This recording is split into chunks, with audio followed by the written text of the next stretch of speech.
Some events leave a deep mark on history, but none on the land. This is the site of the Battle of Hastings.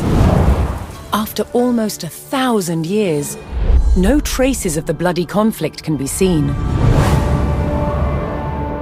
But here, the fate of England turned.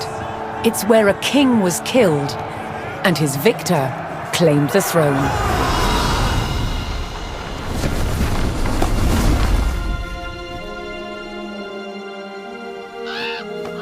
October 14th, 1066.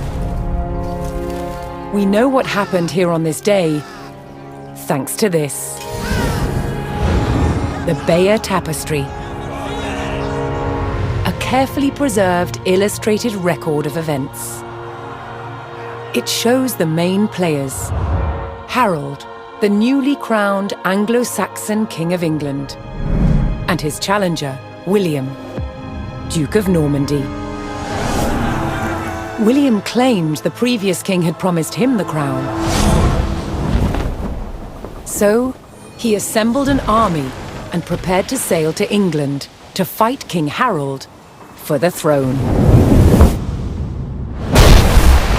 But a storm thwarted his plans. Meanwhile, Harold discovered that a Viking invasion had landed in the north. Another threat to his crown. So he raced to fight them. In France, William waited for the right conditions to sail across the Channel to England.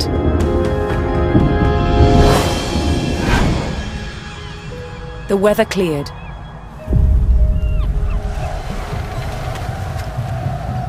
He seized his chance.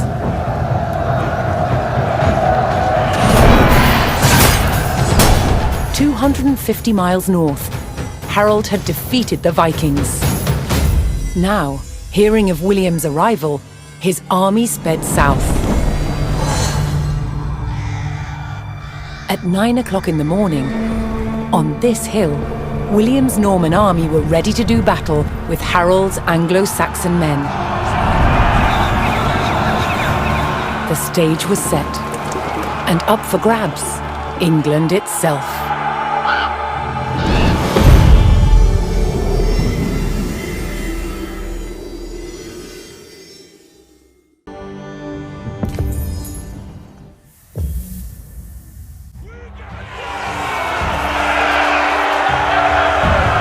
On October 14th, 1066, William of Normandy stood ready for battle at the base of a hill. The high ground belonged to King Harold of England and his Anglo-Saxon army. Here, on this hilltop, the fate of England would be decided.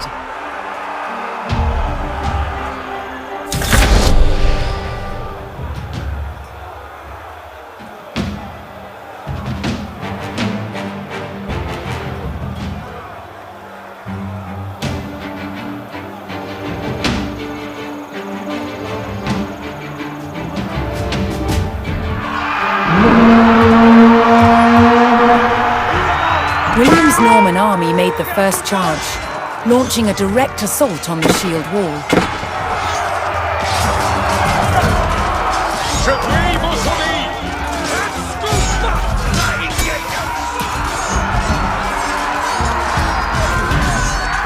Though William's army fought fiercely against the shield wall, it would not yield. As one man fell, another took his place. Overlapping shields in tight formation made for a near impenetrable barrier. Realizing his army could not break the shield wall, William called for a retreat.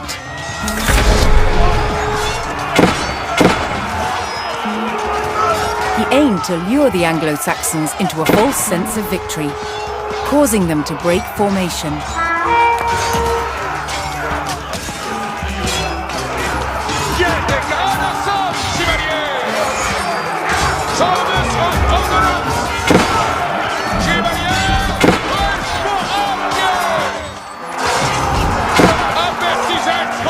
William's feigned retreat was working. The Anglo-Saxon army broke their shield wall formation, leaving gaps for William to make a move.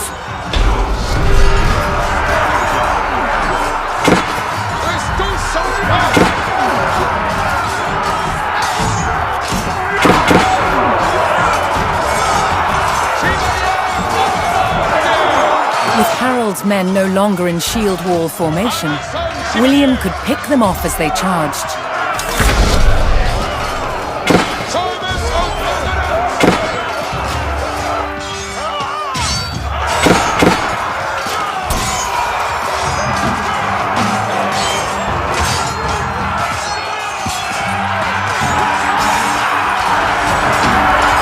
The Anglo-Saxons had deployed rows of spearmen to push back the invaders, but William had an answer: his sharp-eyed archers.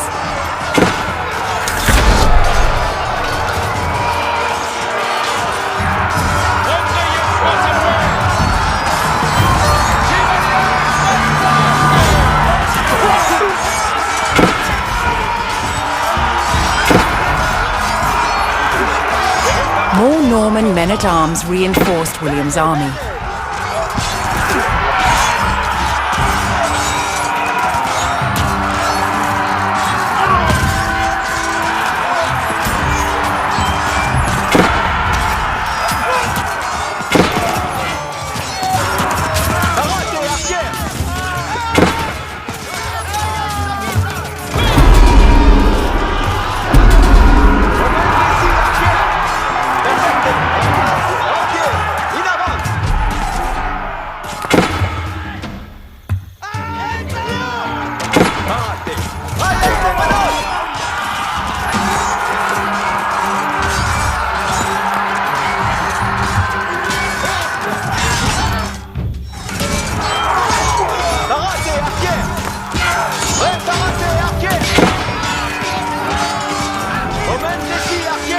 Additional Norman archers joined the battle. Anglo-Saxon archers joined the fray, and the Normans' deadly cavalry ready to charge. But first, William's forces had to eliminate the enemy spearmen, whose sturdy polearms could easily bring down a horse.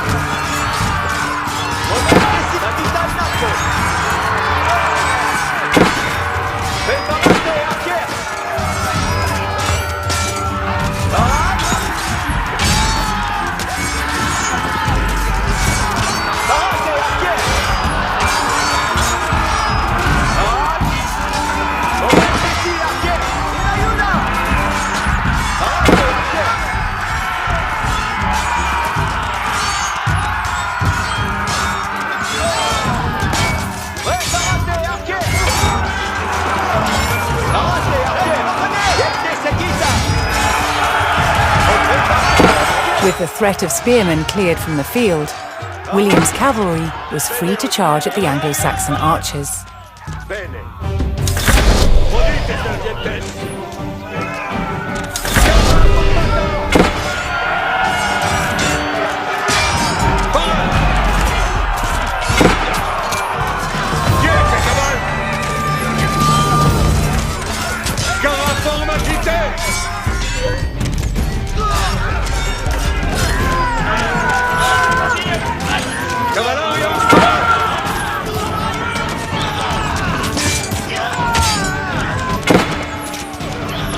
The Anglo-Saxon army was in disarray. Their shield wall had been neutralized and their numbers were dwindling. Now the only thing standing between William and victory was King Harold himself.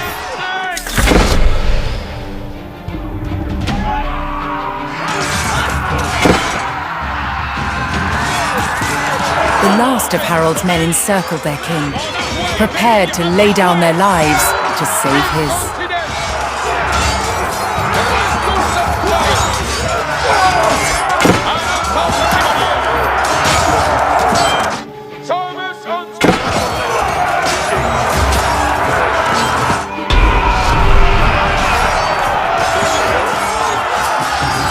The Anglo-Saxon King Harold had fallen. In the confusion, some loyal soldiers fought to the death, while others scattered in panic.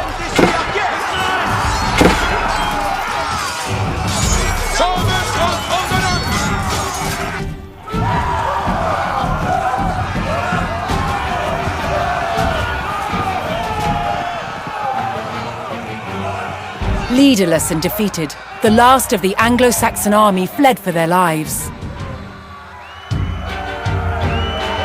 The Normans celebrated victory over the English king, but William's quest to rule England was just beginning.